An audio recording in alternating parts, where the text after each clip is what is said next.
अस्सलाम वालेकुम students. Chemistry में हमने चैप्टर नंबर 6 स्टार्ट किया हुआ है और हम केमिकल बॉन्डिंग के बारे में स्टडी कर रहे थे। केमिकल बॉन्डिंग के अंदर हमने आयोनिक बॉन्ड के बारे में पढ़ा, फिर कोवलेंट बॉन्ड के बारे में स्टडी किया और जो आज का हमारा टॉपिक है वो टॉपिक है कोऑर्डिनेट कोवलेंट बॉन्ड। बेटा कोऑर्डिनेट कोवलेंट बॉन्ड भी कोवलेंट बॉन्ड जैसा ही होता है। जैसे कोवलेंट बॉन्ड हमने पढ़ा था ना कि कोवलेंट बॉन्ड दो इलेक्ट्रॉन के मिलने से बनता है। दोनों एटम एक एक इलेक्ट्रॉन देते थे तो दो इलेक्ट्रॉन मिलने से कोवलेंट बॉन्ड बनता था। लेकिन कोऑर्डिनेट कोवलेंट बॉन्ड का क्या फर्क होगा, यहां पर भी दो एटम्स आपस में मिलेंगे लेकिन दोनों इलेक्ट्रॉन कोई एक एटम देगा, दोनों इलेक्ट्रॉन कोई एक एटम, तो उसे नाम देते हैं कोऑर्डिनेट कोवलेंट बॉन्ड। तो क्या डेफिनेशन होगी, coordinate covalent bond it is for between the two atom. Coordinate covalent bond भी दो एटम्स के दरमियान में बनता है in which share pair of electron, in which pair of electron, in which जो पेयर ऑफ इलेक्ट्रॉन जो जोड़ा होगा दो इलेक्ट्रॉन होंगे डोनेटेड बाय वन एटम। लेकिन इस बॉन्ड में कंडीशन क्या है कि दोनों इलेक्ट्रॉन कोई एक एटम देगा। कोवलेंट बॉन्ड में क्या था, दोनों एटम्स एक एक इलेक्ट्रॉन शेयर कर रहे थे। कोऑर्डिनेट कोवलेंट बॉन्ड में क्या होगा कि दोनों एटम्स मिलेंगे लेकिन दोनों इलेक्ट्रॉन कोई एक एटम देगा, तो बॉन्ड तो बन जाएगा, दो इलेक्ट्रॉन तो पूरे हो गए, इसका नाम होगा कोऑर्डिनेट कोवलेंट बॉन्ड, जिसके अंदर कोई एक एटम दोनों इलेक्ट्रॉन दे। तो बेटा इसकी बेस पर दो एटम्स हो जाएंगे। एक एटम होगा जो इलेक्ट्रॉन का पेयर दे रहा होगा, उसे कहेंगे डोनर, और एक एटम ऐसा होगा जो इलेक्ट्रॉन का पेयर ले रहा होगा, उसे कहेंगे एक्सेप्टर। तो donor the atom which can donate electron pair, तो acceptor which can accept electron pair. नाम से मेंशन है, जो इलेक्ट्रॉन का पेयर दे देगा डोनर, जो इलेक्ट्रॉन का पेयर ले लेगा एक्सेप्टर कहलाएगा। और कोऑर्डिनेट कोवलेंट बॉन्ड को एरो से रिप्रेजेंट किया जाता है, जिस तरफ इसका हेड होगा उस तरफ इलेक्ट्रॉन का पेयर जा रहा होगा, एक्सेप्टर की तरफ होता है। इस सारी बात को समझने के लिए बेटा पहली एग्जांपल देखते हैं। इस सारे कुछ को समझने दोबारा हम एग्जांपल क्लियर करते हैं। पहली एग्जांपल है reaction between ammonia and H3 and BF3। जब इनके दरमियान में रिएक्शन होता है तो इनके दरमियान में कोऑर्डिनेट कोवलेंट बॉन्ड बनता है। बेटा अगर आप अमोनिया का स्ट्रक्चर देखें तो अमोनिया में नाइट्रोजन 3 हाइड्रोजन के साथ जुड़ा होता है और जबकि नाइट्रोजन के पास एक लोन पेयर भी होता है। ये स्ट्रक्चर बना के देखने में कोवलेंट बॉन्ड होता है, आपको कोवलेंट बॉन्ड मैंने इस तरह समझाया था।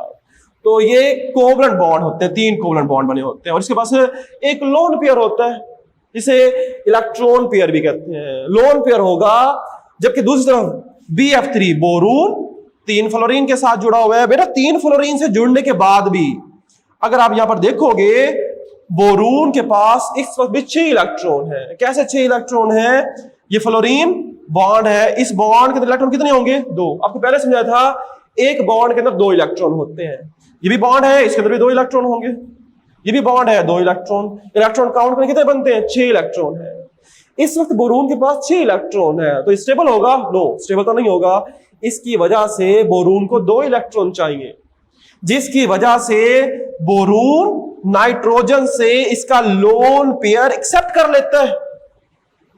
तो नाइट्रोजन इसे अपना लोन पेयर डोनेट करेगा और बोरून से ले लेगा बॉन्ड पेयर और इनके दरमियान में बॉन्ड बन जाएगा। और ये जो 2 इलेक्ट्रॉन थे, इसे ये बॉन्ड बनने से नाम होगा कोऑर्डिनेट कोवलेंट बॉन्ड।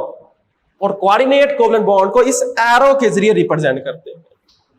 तो इसमें NH3 क्या था, नाइट्रोजन ने लोन पेयर दिया तो चार्ज आएगा पॉजिटिव, बोरून ने लोन पेयर ले लिया, चार्ज आएगा नेगेटिव और दरमियान में बॉन्ड बन जाएगा।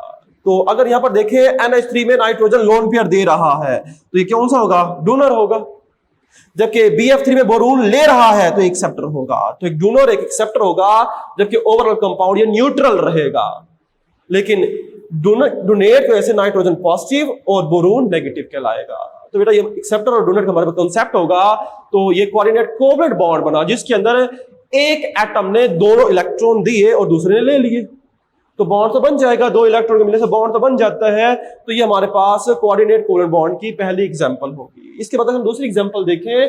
अब वो बेटा हमारे कुछ स्टडी करते हैं, अब यहाँ एक्सेप्शनल बात है कि इन सम केसेस कुछ कंपाउंड्स में ऐसा होता है after formation of the coordinate covalent bond कि जब कोऑर्डिनेट कोवलेंट बॉन्ड बनाते हैं, no distinction, no difference between the coordinate covalent bond and the covalent bond. बेटा जब हमारे पास किसी कंपाउंड के अंदर कोऑर्डिनेट कोवलेंट बॉन्ड बन जाता है तो उसके बनने के बाद ये डिफरेंस करना कि कोवलेंट बॉन्ड कौन सा है और कोऑर्डिनेट कोवलेंट बॉन्ड कौन सा है बहुत मुश्किल हो जाता है।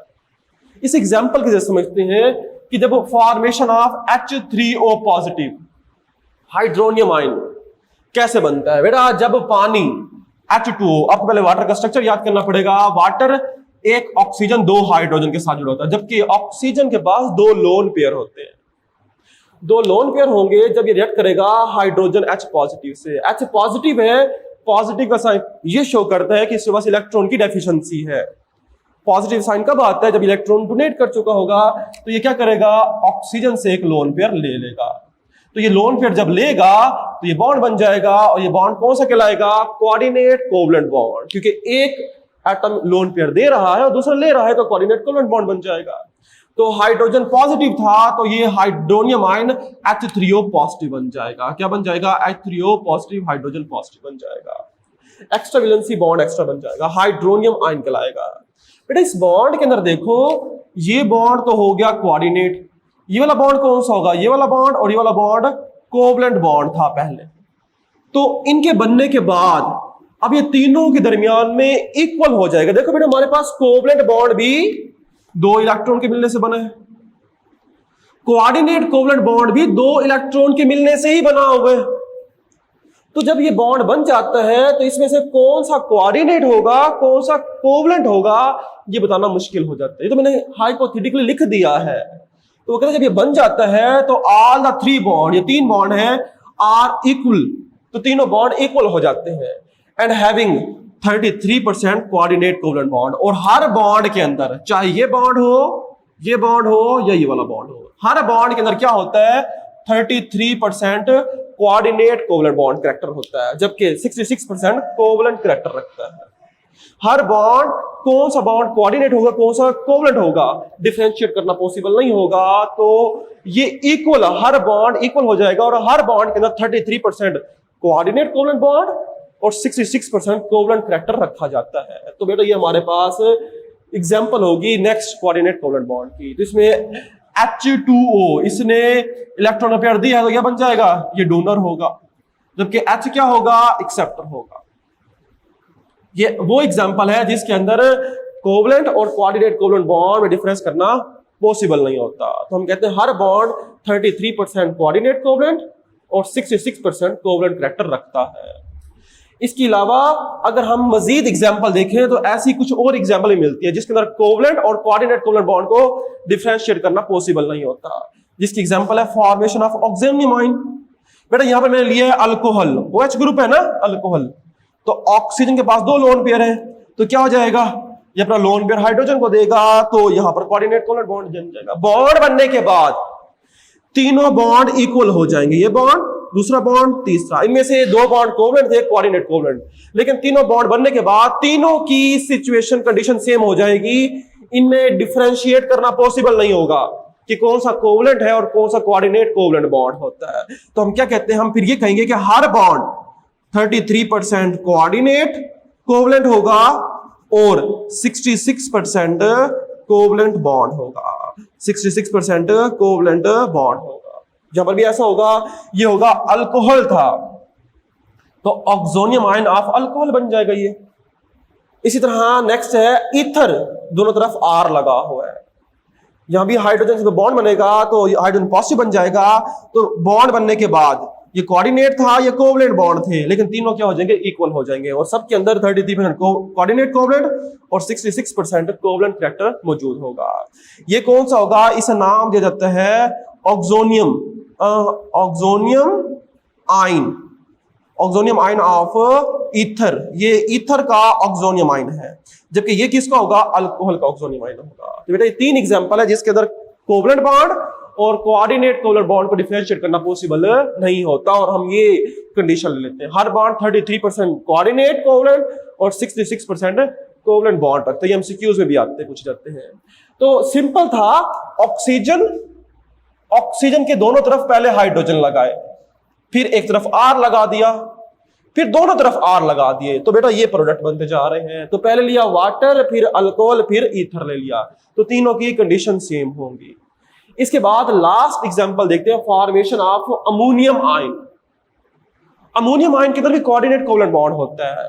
बेटा अमोनियम आयन कब बनता है? जब अमोनिया NH3 रिएक्ट करता है हाइड्रोजन आयन के साथ।